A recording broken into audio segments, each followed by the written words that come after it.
Hey, my name is Nate Whitaker. I'm 32 years old and I build fence for a living in Ellijay, Georgia. Post and rail, woven wire, the occasional barbed wire run for a cattleman who doesn't want to hear about anything else. It's not complicated work. It's just work most people don't want to do in July.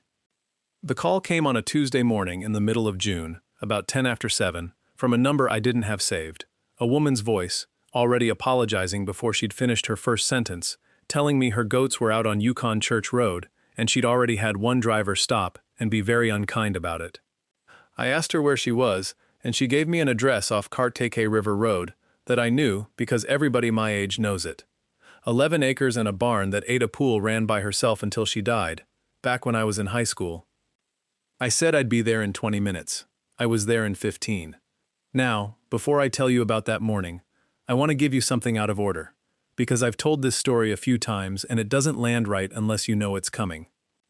In August, at the end of a long, hot Saturday, that woman's 8-year-old daughter looked up at me from the bottom rail of a fence I'd just finished and asked me a question I had no idea what to do with. She said, "Are you the one Mom cries about?" Her mother was standing about 9 feet away, with a bucket in her hand.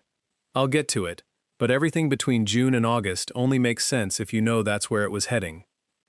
The goats were 3, and they were not in the road by the time I got there, which is the goats' whole personality.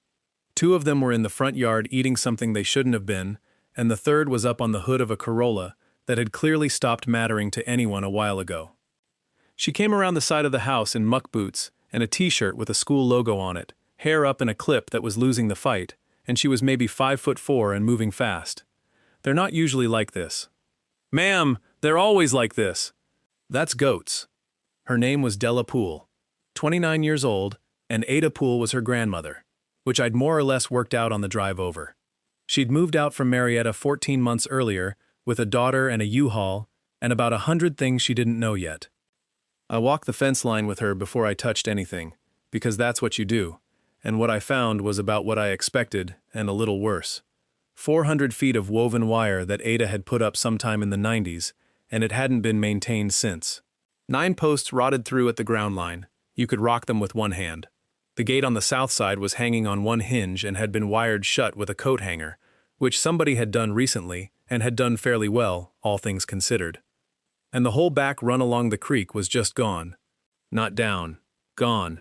Wire on the ground, grown over. She followed me the whole way with her arms folded and she asked, when I stopped at the corner post, "How bad?" I did the math in my head. Posts, wire, gate hardware, 3 days of work with my brother-in-law helping. $340, and that's me being decent about it. Then I looked at her face while she waited for the number. I've quoted a lot of people. You learn to read the 4 seconds before you say it. Some people are annoyed in advance. Some people don't care. And some people have already added up what's in the account, and they're standing there hoping the number lands under it. I said, $60 and I'll have the goats in by Thursday. She said, "That's not what it costs. It's what I'm charging." Mr. Whitaker? Nate. Nate, I have been lied to about a number before. I'd rather you just tell me. I said, "It's $60, and I'm not going to argue with a woman about her own fence at 7:30 in the morning." She looked at me a second longer than was comfortable. Then she went inside and came back with 3 20s, and she handed them over like she was making a point with them. I got the south run done Thursday and Friday, and I did not, at any point in those 2 days, plan on coming back. Here's what changed it. Friday afternoon, packing up, I noticed the barn. Not the fence, the barn. The corner post on the east side had settled about 4 inches, and the beam above it had a crack running most of the way through, and it was holding up a hayloft with maybe 2 tons in it. I mentioned it. "Carefully?" She said, "I know." I said, "You know it's going to come down." And she said, "I know it's going to come down, and I know it's $4,000 to fix, and I know I have $1,100 in the bank. So what I've been doing is not putting hay in that end of the loft." That's the whole conversation. She said it perfectly evenly, no self-pity in it, the way somebody says a thing they've already had out with themselves at 2 in the morning. Then she told me what the fence was actually for, and I understood the whole situation about 90 seconds after I should have. She boards 2 horses for a woman named Louise Tanner who lives in town and can't keep them at her place. $300 a month each, $600 every month, and that is not extra money for Della Poole. That is the difference between fine and not fine. and you cannot board horses without a fence. Louise had already said something, gently, about the back run. I came back the following Wednesday with 4 posts in the truck. I told her they were left over off a job in Cherry Log, which was true in the sense that I had bought them for a job in Cherry Log and then bought 4 more, and I want to be honest that I knew exactly what I was doing when I said it. She was on the porch and she watched me unload them and she said, "Left over." Left over. From a job. From a job. She came down the steps and stood there while I set the first one, and after a while she said, "I'm going to let you do that today. I want you to know I know." That's how it went for about 10 weeks.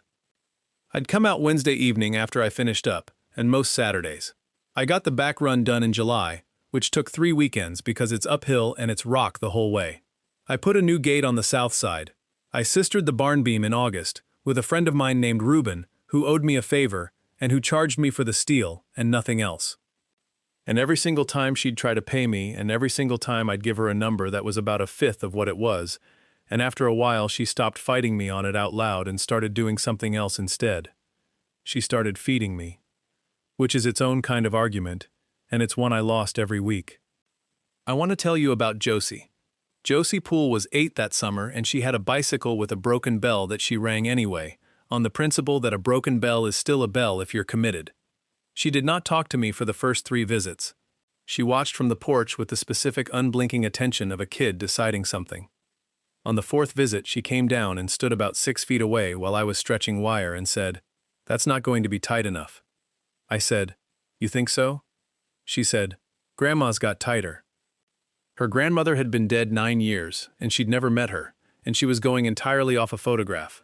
But she was also right, because I had the come-along set lazy, so I tightened it, and I told her she'd caught me, and after that we were the way you are with somebody who's caught you. She held things. That's mostly what she did. She held the level, she held the staples, she held the end of the tape, and reported numbers back to me, with tremendous seriousness, sometimes accurately. She asked me 100 questions per visit. Why the posts go in the ground deeper on a corner. Why a horse won't lean on wire but a goat will lean on anything. Why I chew a toothpick instead of just having gum like a normal person. And in the middle of July she asked me if I had kids, and I said no, and she said, "Do you want some?" And I said that wasn't really a thing you get to just order, and she said you could get some, which I have thought about approximately every week since. I heard about it in town, the way you do. My mother has a booth at the market on Saturdays, selling jam that she does not need to sell, and in the last week of July she said, without looking up from a jar, "Faye Simmons says your truck's been out at the pool place a fair bit." I said the fence was a big job. My mother said, which from her is a whole paragraph. Then she said something I didn't expect, which is why I'm including it. She said, "Ada Poole gave me and your daddy $200 in 1994 when we could not make a truck payment, and she made me promise not to tell him where it came from. So if you want to tell me it's a big job, that's fine, and I'll go on saying that's what it is." That was the whole conversation. My mother is not a woman who says things twice. The last week of July, the well pump went out. She called me at 9 at night, which she had never done, and the first thing she said was that she wasn't calling to ask me to come, she was calling to ask if I knew a name. I gave her a name. Then I drove out anyway because I know exactly what a well pump costs, and I did not want her to hear the number alone at 9 at night. It was $1,140. That is essentially all of her savings, and she took it out of her account the next morning, and I know that because she told me, standing in her own kitchen, in the flat voice of somebody who has decided that being embarrassed is a luxury. Then she said, "So I'm going to say this now. I got the invoice from Sisson's Lumber." I didn't say anything. She said, "They ran it to the wrong address. It came here. $1,940 in materials since the 11th of June, Nate." She was not crying. She was furious. And it was the good kind, the kind that comes from pride and not from meanness. "You've taken about $320 off me all summer. Do you understand what that makes me? That makes me a project. That's a woman in town who's a project, and I have spent 14 months not being that." And I said the only true thing I had. I said, "Della, I've built fence for 11 years. I've never once done a job for free, and I've never once wanted to. I keep coming out here and I keep buying posts, and I have told myself 4 different stories about why, and every one of them was a lie, and I'm too tired tonight to tell you a fifth one." She stood there. I said, "That's not charity. Charity would have been easier, and I'd have been done in June." She didn't answer me. She turned around and put both hands flat on the counter and stayed like that for a good while, and then she said, very quietly, "Go home, Nate." So I went home. I didn't go out there for 11 days. I want to be honest that I nearly didn't go back at all. I'm not a man who pushes. But there was a section on the North Line still open, and Louise Tanner's horses were on the other side of it, and that was a real thing that needed finishing regardless of what two adults had said to each other in a kitchen. I went out on the second Saturday in August, didn't call ahead. She came out on the porch and looked at the truck and said, "North Line." I said, "North Line." And that was the entire negotiation. We worked until about 4 in the afternoon and we didn't say a great deal, and Josie was out there most of it, and around 3 she went and got the good level without being asked, which is the closest thing to a formal apology anybody offered anybody that day. At about 4 I set the last brace post on the north corner and stepped back, and that was the fence. All of it. June to August, 400 feet, 3 gates, a barn beam, and a well I had nothing to do with. Della came out with a bucket of feed on her way to the goats and stopped to look at it. And Josie climbed up on the bottom rail, which you're not supposed to do, and which she did constantly, and hung off it, and looked up at me, and asked it, "Are you the one Mom cries about?" The bucket handle made a sound. That's the part I remember. The handle went against the side of the bucket, one small metal noise, and then nothing. Josie was not being cruel, and she was not being clever. She was 8, and she had a question, and she had finally worked out that she could ask it. I said, "I don't know, Josie." And Josie, entirely unbothered, said, "She cries in the kitchen when the water's running. She thinks I can't hear it because of the water." Then she said, "It's not sad crying. I know sad crying. It's the other one." And she got off the rail and went to see about the goats, because as far as she was concerned, that had been a perfectly ordinary exchange and there was nothing else to do with it.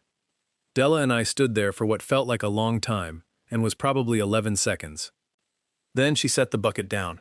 She said, 16 months ago Brant left for Odessa, Texas, and he has sent us $400 total and 1 birthday card that came in March for a birthday in October.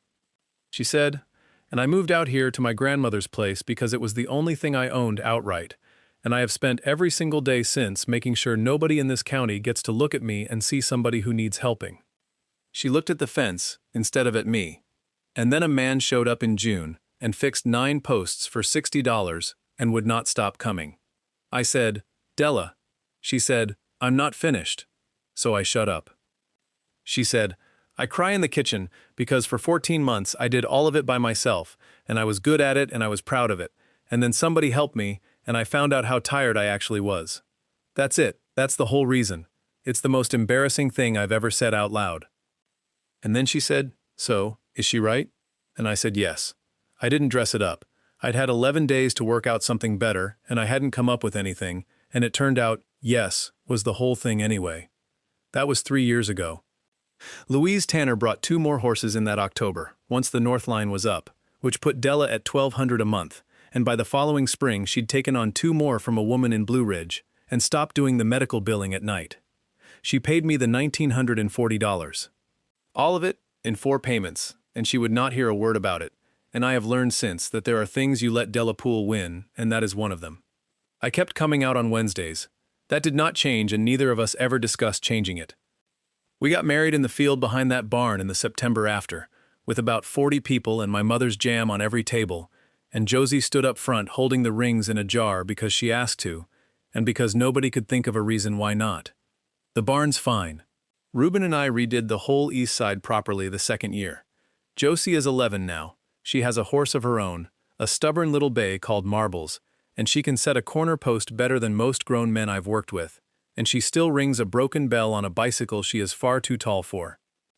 Last fall the 2 of us were out replacing a section the creek had taken, and she was holding the end of the tape and reporting numbers back to me, and out of nowhere she said, "You know I'm the reason, right?" I said, "The reason for what?" And she said, "You never would have asked." Mom never would have said. I was 8 and I just asked. And I said, "That's true." And she said, "You're welcome," and went back to the tape and did not bring it up again. Because as far as Josie Poole is concerned, it has always been a perfectly ordinary thing to have done.